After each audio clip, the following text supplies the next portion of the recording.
बहुत कम लोग जानते होंगे कि प्रैक्टिस के दौरान सरदार मिल्खा सिंह कई बार डेथ बेड पर भी चले गए, मगर एक लालसा थी अपने देश की मिट्टी का नाम चमकाने की।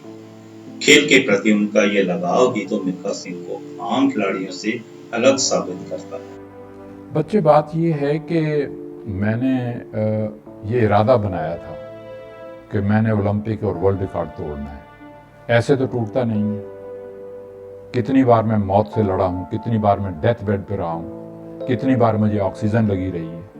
तो ये सिर्फ हार्ड वर्क का नतीजा था, ये सिर्फ विल पावर का नतीजा था, जो मैं हर खिलाड़ी से यही कहता हूँ कि अगर आपके अंदर ये विल पावर है कि मैंने वर्ल्ड रिकॉर्ड तोड़ना है, उसे दुनिया की कोई ताकत रोक नहीं सकती। तो ये जो है बहुत ज़रूरी है हर खिलाड़ी के अंदर कि मैंने ये करना ही करना है, मैंने मेडल लेना ही लेना है, कंट्री का नाम ऊंचा करना ही करना है। तो तभी ये चीज़ें होती हैं। मैंने, ठीक है आप जो कह रहे हैं, रेत पे भी मैं दौड़ा हूँ, मैं पहाड़ियों में भी दौड़ा हूँ, क्या क्या तकलीफें मैंने देखी हैं, तो वो मैंने आपको जिक्र कर दिया जी। ये शिकवा सरदार मिल्खा सिंह को ताउम्र रहा कि कोई भारतीय धावक उनके बरसों पहले बनाए रिकॉर्ड से आगे क्यों नहीं जा पाए। वो ये कसक मन में लिए ही चले गए।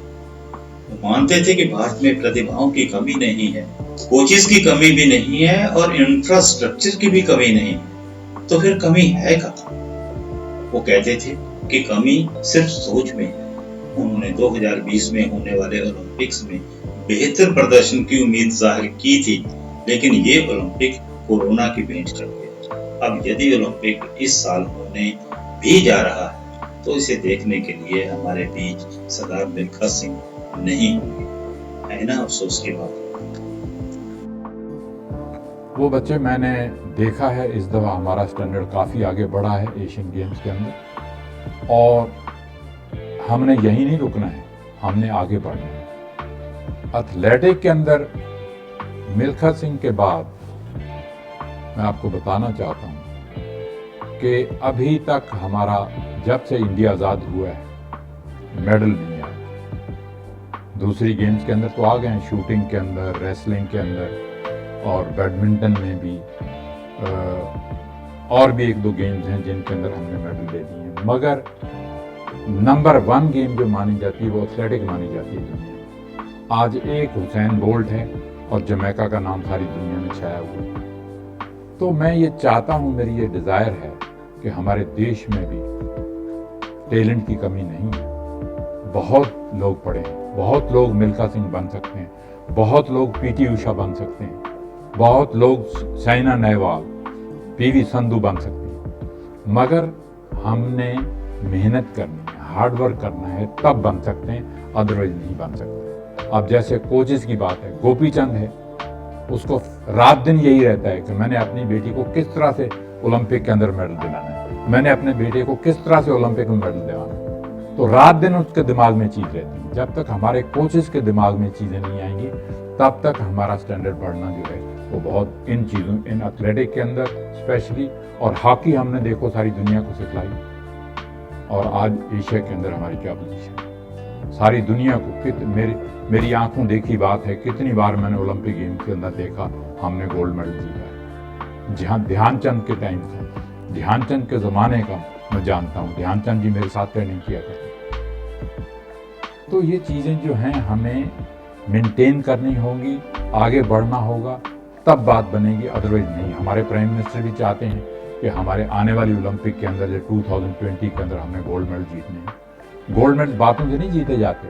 ये क्रिकेट तो नहीं है जो 5-7 कंट्रीज खेलती हैं और एक दिन जीत गए, एक दिन हार गए, एक दिन जीत गए, एक दिन हार गए।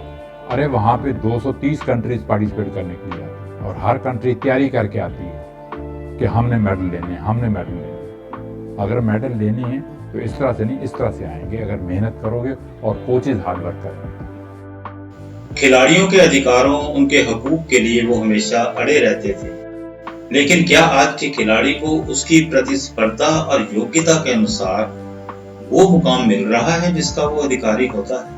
इस सवाल पर सरदार मिल्खा सिंह ने बहुत खुलकर टिप्पणी की। बिल्कुल सही है। जो हमारे ज़माने में चीज़ें थी वो आजकल उससे कहीं ज़्यादा है।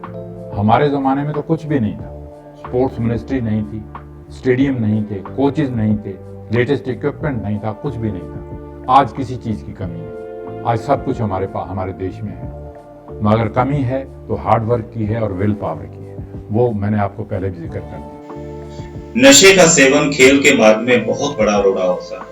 बहुत से खिलाड़ी नशा करके एक बार जीत हासिल तो कर लेते हैं और वाहवाही भी बटोर लेते हैं। जब उनका डोप टेस्ट का रिजल्ट सामने आता है और उनका पदक वापस छीना जाता है तो क्या हालत होती होगी, ये तो वही जानते हैं जिन पर ये बीतती है। सरदार मिल्खा सिंह चाहते थे कि नशे का सेवन करके खिलाड़ी को कभी भी मैदान में नहीं उतरना चाहिए।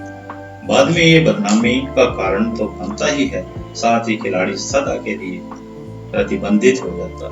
मैं कहता हूँ कि ये बच्चों को इसके नज़दीक बिल्कुल नहीं जाना चाहिए। ड्रग्स वाली जो आपने बात की है, बिल्कुल सही बात है कि ड्रग्स जो बच्चे लेते हैं वो पकड़े जाते हैं। बहुत से बच्चों की डेथ हो चुकी है, बहुत से बच्चे हैंडीकैप हो जाते हैं, बहुत से बच्चों के मेडल वापस लिए गए हैं। तो इससे देश की बदनामी होती है। तो मैं बच्चों से कहूँगा कि आप इस चीज़ के नज़दीक मत जाइए।